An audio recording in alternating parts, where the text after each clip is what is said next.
Hello बच्चों आज की इस वीडियो में हम डिस्कस करेंगे सीबीएसई के ऑफिशियल सैम्पल पेपर में से क्लास 10th के मैथ्स के पेपर सेक्शन ए को।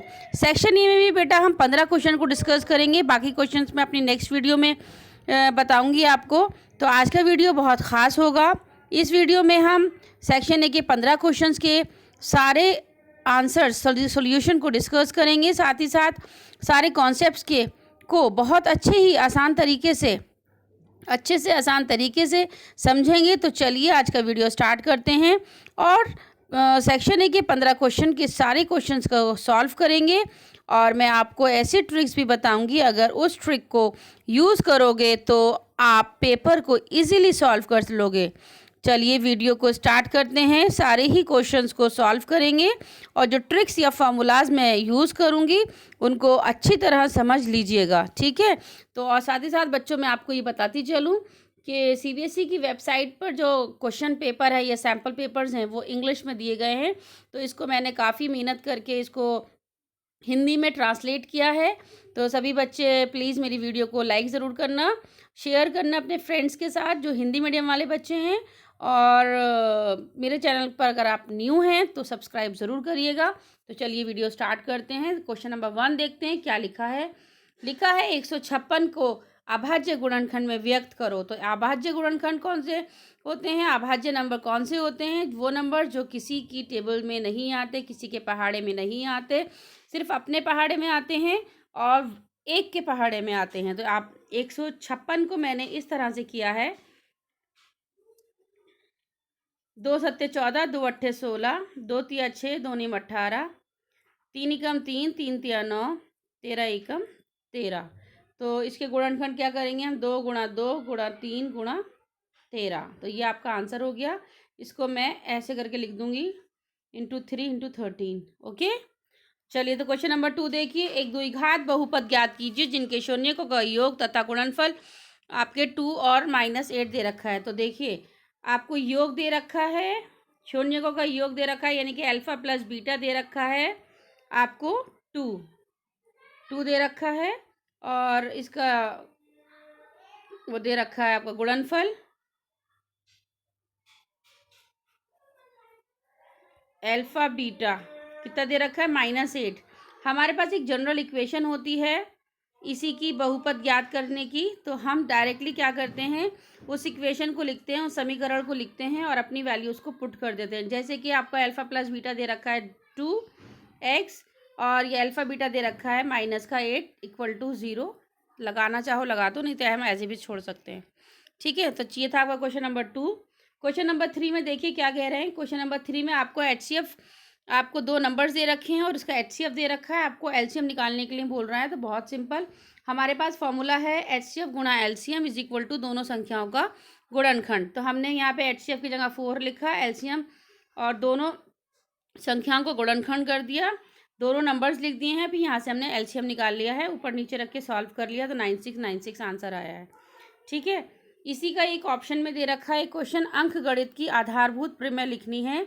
तो ये चैप्टर नंबर 1 में है बेटा, आप वहाँ से भी देख सकते हैं। और यहाँ पर मैंने लिख दिया है कि एक से अधिक हर प्रकार की संख्या n या तो अभाज्य होती है या फिर वह अद्वितीय अभाज्य संख्याओं का गुणनफल के रूप में लिखी जा सकती है, ठीक है बेटा। या तो एक से बड़ी संख्या को अभाज्य होगी, अगर अभाज्य नहीं होगी तो अगर कोई भाज्य होगी तो उनको हम गुणनखंड के रूप में लिख सकते हैं, गुणनफल के रूप में लिख सकते हैं, ठीक है। तो चलिए नेक्स्ट क्वेश्चन देखिए। नेक्स्ट क्वेश्चन है आपका, अनुपातों की तुलना कर ज्ञात कीजिए कि रैखिक समीकरण संगत है या असंगत है। तो आपको पता है 3 कंडीशंस होती हैं। एक तो आपकी कंडीशन होती है, एक कंडीशन होती है आपकी केवल एक हल वाली, वो भी आपकी संगत होती है। दूसरा अपरिमित हल या अनेक हल, वो भी आपकी संगत कंडीशन होती है। और एक कंडीशन होती है जिसमें कोई हल नहीं होता है, तो वो आपकी असंगत होती है। तो याद रखिएगा। तो मैं संगत कंडीशन बता रही हूँ आपको, जिसमें A1/A2 is not equal to B1/B2 होता है। ये भी क्या है आपका, ये आपका क्या है, संगत है, ठीक है। एक और कंडीशन होती है, इसमें A1/A2 is equals to B1/B2 is equals to C1/C2। ये आपकी, ये भी क्या है, आपकी संगत है। ठीक है, तो इस संगत कंडीशन से अब हम चेक कैसे करेंगे। एक्स के साथ यहाँ पे 1 लिखा है, पहले हम A1/A2 निकाल के देखते हैं। यहाँ पे 1 है, यहाँ 3 है, A2 कितना है, 3। ठीक है, अच्छा B1/B2 क्या है आपका, यहाँ पे y के साथ क्या है, -2, नीचे y के साथ है 4, तो 2 एकम 2, 2 दूनी 4, तो कितना आ गया, -1/2। देखिए दोनों ही बराबर नहीं आ रही हैं। A1/A2 is not equal to B1/B2, तो ये कौन सी कंडीशन होगा, ये है आपकी संगत कंडीशन, संगत है ये। ठीक, चलिए अगला सवाल देखिए, क्वेश्चन नंबर 5। अगर ए और बी को प्राइम नंबर्स हैं तो HCF निकालना है, HCF बताना है। तो बेटा यहाँ पे ए और यहाँ पे बी, ये मिसिंग हो गया है, बी लिख लीजिएगा। ए और बी दो को प्राइम नंबर्स हैं, तो HCF ज्ञात करना है हमें। ओके, तो HCF क्या आ जाएगा, यहाँ पर 1 आ जाएगा। दो को प्राइम नंबर्स का HCF 1 होता है। ओके, चलिए क्वेश्चन नंबर 6 देखिए। 6 सेंटीमीटर त्रिज्या वाले एक वृत्त के एक त्रिज्याखंड का क्षेत्रफल ज्ञात करना है जिसका कोण 60 डिग्री दे रखा है। बहुत सिंपल, आपको त्रिज्याखंड के क्षेत्रफल का फॉर्मूला लगाएंगे डायरेक्टली हम। यहाँ पे A इज इक्वल टू क्या होता है, θ/360 इंटू πr²। ये मैंने लिख भी रखा है, तो थीटा की जगह पे 60 डाल देंगे, 360, और पाई की वैल्यू डाल देंगे 22/7। आर आपको 6 × 6 दे रखा है। जब आप उसको ऊपर नीचे करके सॉल्व करेंगे तो आंसर क्या आ जाएगा, 132/7। ओके, तो चलिए बेटा आगे देखिए। आगे लिखा है, एक घोड़े को 28 मीटर लंबी रस्सी से एक खूंटे से बांध दिया जाता है। मैदान में उस भाग का परिमाप ज्ञात करो जहां घोड़ा घास चढ़ सकता है। तो बेटा देखो, ये एक मैदान है, पूरा मैदान है, यहाँ पे एक घोड़ा बंधा हुआ है, उसकी रस्सी कितनी है, 28 मीटर। इसका मतलब ये आर कितना हो गया, 28 मीटर। अब घोड़ा या तो यहाँ से यहाँ तक, यहाँ ऐसे जा सकता है, तो क्या बन रहा है, ये एक सर्कल बन रहा है, एक वृत्त बन रहा है। वृत्त का हमें परिमाप निकालना है। परिमाप का फॉर्मूला हमें पता है, परिमाप मतलब इसकी परिधि, परिधि निकालनी है। इन्होंने परिमाप बोला है, वृत्त की फॉर्म में हम उसको परिधि बोलेंगे। तो परिधि क्या होती है, 2πr हो जाएगा। इसमें 2 की वैल्यू हम पता ही है हमें, 22/7 y की वैल्यू, और r की जगह पे हम रख देंगे 28, ऊपर नीचे रख के सॉल्व कर लेंगे इसको, तो हमारा आंसर आ रहा है 176। ओके बेटा, समझ में आ गया होगा आपको क्वेश्चन ये वाला।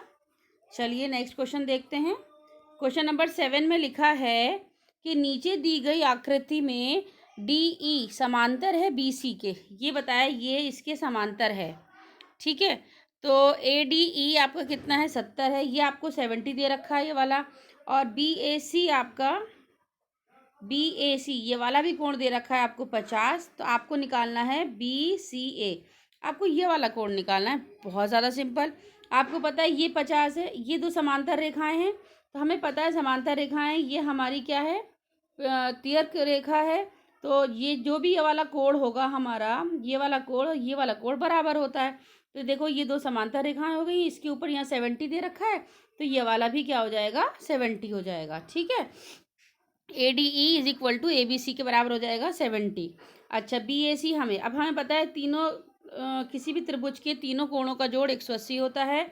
हमें ये वाला कोण इन्होंने 50 दे रखा है, ये हमने निकाल लिया 70, तो ये वाला कोण हम बहुत आसानी से निकाल पाएंगे। 70 + 50 BCA इज इक्वल टू 180, और BCA इज इक्वल टू 180 में से 120 गया तो 60 आ गया। तो इस तरह आप एंगल सम प्रॉपर्टी लगा देंगे, त्रिभुज के तीनों कोणों का जोड़ 180 होता है। ठीक, अगला सवाल देखिए। नीचे दी गई आकृति में AD बराबर 2 सेंटीमीटर, BD बराबर 3 सेंटीमीटर, AE बराबर 3.5, AC बराबर 7 सेंटीमीटर, क्या DE संगत समांतर है BC के।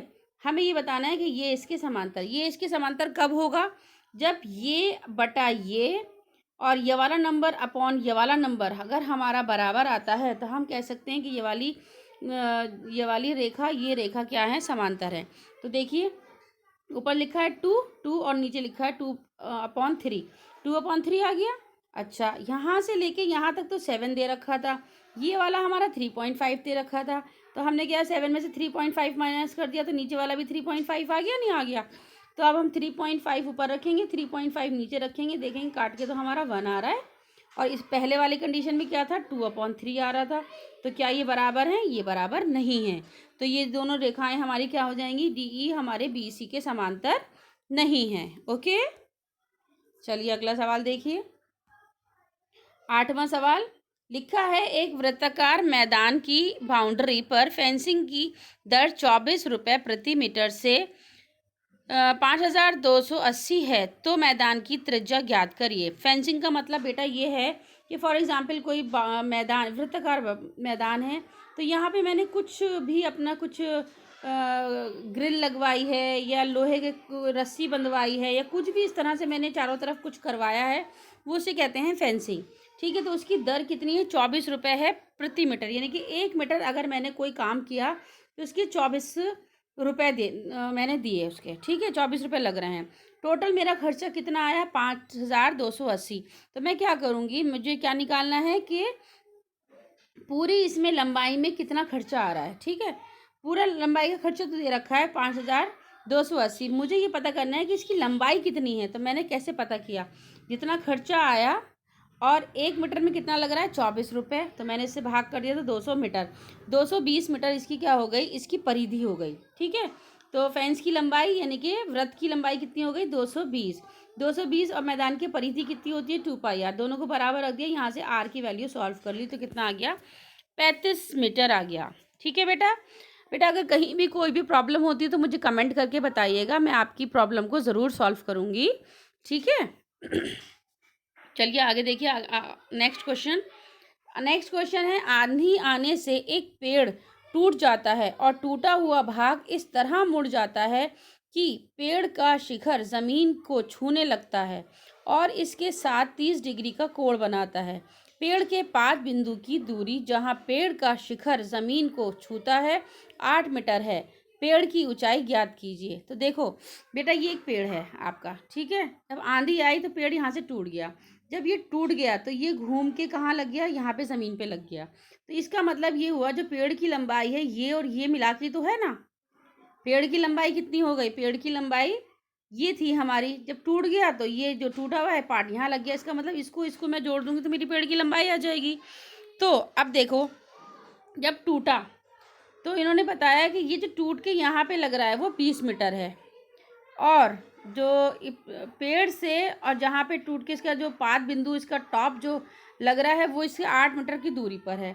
तो देखो बेटा, मुझे क्या निकालना है? मुझे ए बी निकालना है। मुझे ये निकल जाएगा तो इसको और इसको जोड़ दूंगी मैं, तो मेरा क्या आ जाएगा? पेड़ की लंबाई आ जाएगी। तो मुझे ये निकालना है, तो ए बी मैंने ऊपर रख लिया और मेरे पास क्या दे रखा है? ये भी ले सकती थी मैं और ए सी भी ले सकती थी, तो मैंने बी सी ले लिया। A B upon B C is equal to, अब ए बी क्या होता है आपका? परपेंडिकुलर। पी होता है, ठीक है, लंब, और आपका बी क्या है? आपका ये आपका बेस है, यानी कि आधार। तो आपका लंब बटा आधार क्या होता है? 10 होता है, और इसका कोण मेरा दे रखा है 30 डिग्री। तो लंब बटा आधार क्या हो गया? 30 डिग्री। 10 लगा दिया मैंने। ए बी अपॉन 8, यहाँ से ए बी की वैल्यू निकल आई। अच्छा अच्छा, ये दे नहीं रखा है, 20 वाला भी नहीं दे रखा, ये भी हमने निकाला है। ये हमने कैसे निकाला? जो हमें निकालना है AC निकालना है, AC को मैंने ऊपर रखा और BC नीचे रख लिया। तो AC बटा BC क्या होता है मेरा? AC मेरा क्या है आपका? H, और BC मेरा कितना है? B। तो H अपॉन B क्या होता है? सेक। तो सेक 30। AC अपॉन BC क्या है आपका? 8, और यहाँ से सेक 30 की वैल्यू डाल दी 2/3, 2/√3। यहाँ से फिर मैंने ये सॉल्व करके 16/√3 आ रहा है। अच्छा, इसकी जो निकाली है मैंने और इसकी, इन दोनों को जोड़ दिया। यहाँ पे देखिए, इन दोनों को जोड़ा, जोड़ने के बाद 24/√3 आ रहा था। यहाँ पे इसका परिमेयकरण कर दिया है, 24/√3 आ रहा है। तो मैंने क्या किया? ऊपर भी √3 और नीचे भी √3 से जब गुणा किया तो 24√3, और यहाँ पे नीचे आ जाएगा √3 को गुणा करूँगी तो 3 आ जाएगा, 3 एकम 3, 3 अट्ठे 24, तो आ जाएगा आंसर 8√3। ओके, तो बच्चों समझ में आ गया आपको ये वाला क्वेश्चन? अब देखिए हमारे पास 8 हो गया, 9 हो गया है। अब हम 10 क्वेश्चन की बात करते हैं। 10 क्वेश्चन में आपसे कहा जा रहा है, यदि एक वृत्त का परिमाप और क्षेत्रफल संख्यात्मक रूप से बराबर हो तो उस वृत्त की त्रिज्या ज्ञात करो। तो देखो यहाँ पे क्या कहा जा रहा है? परिमाप और क्षेत्रफल, तो दोनों को मैंने बराबर रख दिया। ठीक है, तो देखिए मैं करके दिखाती हूँ आपको। 2 πr is equals to πr²। यहाँ से 2 πr minus πr² is equals to 0। यहाँ से पाई मैंने कॉमन ले लिया और आर भी कॉमन ले लिया, तो इधर से बचा 2, यहाँ से बचा r इज इक्वल टू 0। तो यहाँ देखिए पाई r इक्वल टू 0 हो गया, और यहाँ से 2 माइनस r इक्वल टू 0 हो जाएगा, तो r इक्वल टू 2 हो जाएगा, और r इज इक्वल टू यहाँ पे 0 आ रहा है, तो इसको तो हम छोड़ देंगे। r इक्वल टू 0 को हमने छोड़ दिया, इसको नहीं लेंगे, और इसको हम ले लेंगे r इक्वल टू 2 को। ओके, नेक्स्ट क्वेश्चन देखिए, माध्य, माध्यक और बहुलक के बीच विशेष संबंध लिखिए। बहुत इंपॉर्टेंट क्वेश्चन है बेटा, ये तो डायरेक्टली फॉर्मूला पूछा जा रहा है आपसे, इसके ऊपर बेस्ड क्वेश्चन भी पूछ लेता है एग्जाम में। ठीक है, तो सभी बच्चे इससे रिलेटेड क्वेश्चन भी करेंगे, मैं नेक्स्ट वीडियोज़ में इंशाल्लाह इसमें डालूंगी ज़रूर। तो देखिए बेटा, 3 माध्यक इज इक्वल टू बहुलक प्लस 2 माध्य, ये डायरेक्ट फॉर्मूला है, इसका रिलेशन है, ये संबंध है, तो आप कर लीजिएगा। अगला क्वेश्चन देखिए, एक रेखाखंड BC को विभाजित करने पर 3:5 में एक न्यून कोण लेते हुए BX रेखा खींची जाती है, तो BX पर कम से कम कितने निशान लगेंगे। तो देखिए, अब आपको पता है ये आपकी BC रेखा है, मैंने यहाँ पे न्यून कोण लेती हूँ, और मैं हमेशा क्या करती हूँ, जो भी मेरा अनुपात दे रखा होता है मैं उसको जोड़ देती हूँ। 3 + 5 कितने होगा, 8। तो यहाँ पे कितने निशान लगेंगे, बराबर बराबर, यहाँ पे लगेंगे 8 निशान लगेंगे। ठीक है, नेक्स्ट क्वेश्चन देखिए। नेक्स्ट क्वेश्चन में आपसे कहा जा रहा है, P के किन मानों के लिए निम्न समीकरणों का युग्म का एक अद्वितीय हल है। तो देखिए बेटा, ये इक्वेशन दे रखी है, यहाँ पर आपको A1 A2 B1 B2 सब दे रखा है, आपको ये भी बता रहा, कंडीशन भी बता रखी है कि कौन सा हल लेना है। तो अद्वितीय हल लेना है, हाँ होने पर, तो उसका कंडीशन कौन सी होती है अद्वितीय हल की, A1/A2 is not equal to B1/B2 होता है। ठीक है, तो हमने देखिए यहाँ पे A1/A2 क्या है हमारा, A1 है हमारा यहाँ पे 4, और A2 है हमारा 2, और B1 क्या है हमारा P, और B2 क्या है 2। तो जब मैं क्रॉस मल्टीप्लाई करूँगी, इसको 2 से 2 कैंसिल हो गया, तो क्या आ गया यहाँ पे, ये सॉरी कंडीशन ले लेंगे, तो P is not equal to 4। Okay, तो 4 से अतिरिक्त P के प्रत्येक मान के लिए समीकरण युग्म का एक अद्वितीय हल है। इसी की कंडीशन एक और इसी के ऑप्शन में क्वेश्चन दे रखा है, दी गई रैखिक समीकरण युग्म ज्यामितीय रूप से प्रकार के हैं। अब ये किस प्रकार के हैं ये बताना है हमें। तो मैंने A1/A2 निकाला, B1/B2 निकाला। A1 A2 आप बच्चों को समझ में आ गया होगा। A1 होता है x के साथ जो लिखते हैं वो A1 होता है, y के साथ जो लिखा होता है नंबर वो B1 होता है, और ये जो खाली नंबर होता है उसको हम C1 बोलते हैं। ठीक है, तो C1/C2 किया, तो मैंने देखा तो A1/A2 इक्वल टू B1/B2 आ रहा है, जो कि नॉट इक्वल है C1/C2 के। तो ये मेरे कौन सी कंडीशन है, समांतर रेखाओं की कंडीशन है, समांतर रेखाएं। ठीक है, अगला क्वेश्चन देखिए, क्वेश्चन नंबर 14, बहुत ईजी है, इंटरेस्टिंग है। एक थैले में 3 लाल 5 काली गेंदें हैं, इस थैले में से एक गेंद यादृच्छिक निकाली जाती है, एक लाल गेंद निकालने की प्रायिकता निकालनी है। बहुत सिंपल, लाल कितनी गेंदें हैं पहले आप ये देख लो, लाल हमारी 3 गेंदें हैं, इसका मतलब 3 तो ऊपर आएगा ही आएगा। टोटल बॉली कितनी है, 5 और 3 8, तो आंसर हो जाएगा 3/8। ठीक, अगला सवाल देखिए, एक पासा एक बार फेंका जाता है, संख्या अभाज्य आने की प्रायिकता ज्ञात कीजिए। तो जब मैं एक पासे फेंकूंगी तो 1 2 3 4 5 6 में से कुछ ना कुछ आएगा। अभाज्य संख्या मेरी कौन सी होती हैं, 2 3 5, जो किसी पहाड़े में नहीं आती हैं वो संख्या अभाज्य संख्याएं होती हैं, जो सिर्फ अपने पहाड़े में आती हैं और एक के पहाड़े में आती हैं। तो यहाँ मुझे प्रायिकता निकालनी है अभाज्य की, तो 3 नंबर ऊपर लिखूंगी, 6 नंबर नीचे, टोटल मेरे 6 नंबर हैं, 3 कम 3 3 दूनी 6, काट लिया तो आंसर आ गया 1/2। अगला सवाल देखिए, क्वेश्चन नंबर 15, धरती पर एक मीनार ऊर्ध्वाधर खड़ी है, धरती के एक पाद बिंदु धरती के एक बिंदु से जो मीनार के पाद बिंदु से 15 मीटर दूर है, मीनार के शिखर का उन्नयन कोण 60 डिग्री है, मीनार की ऊंचाई ज्ञात करनी है। बहुत सिंपल क्वेश्चन है, हमें क्या निकालनी है, ये बिंदु बताया है कि मीनार से कितनी दूर है, पाद बिंदु से 15 मीटर की दूरी पर है, 60 डिग्री का कोण बन रहा है, हमें ऊंचाई निकालनी है इसकी।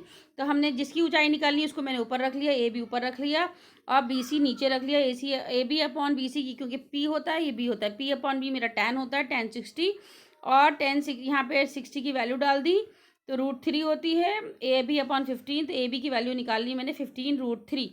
तो बेटा आपको आज की अच्छे से समझ में आ गई होगी आज की वीडियो।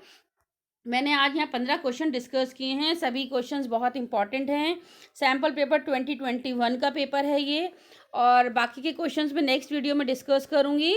तो सभी बच्चों से रिक्वेस्ट है, दोबारा से रिक्वेस्ट कर रही हूँ, तो प्लीज़ मेरे चैनल को सब्सक्राइब ज़रूर कर लेना, ताकि बेटा आपको जो आगे वाली जो वीडियोज़ मैं सेंड करूँगी, और बाकी मैं और छोटे छोटे टॉपिक्स जो हैं, जो इंपॉर्टेंट टॉपिक्स हैं, उन पर भी वीडियो बनाने वाली हूँ, ताकि आपको हेल्प मिल जाए एग्ज़ाम के लिए। ओके, थैंक यू बेटा।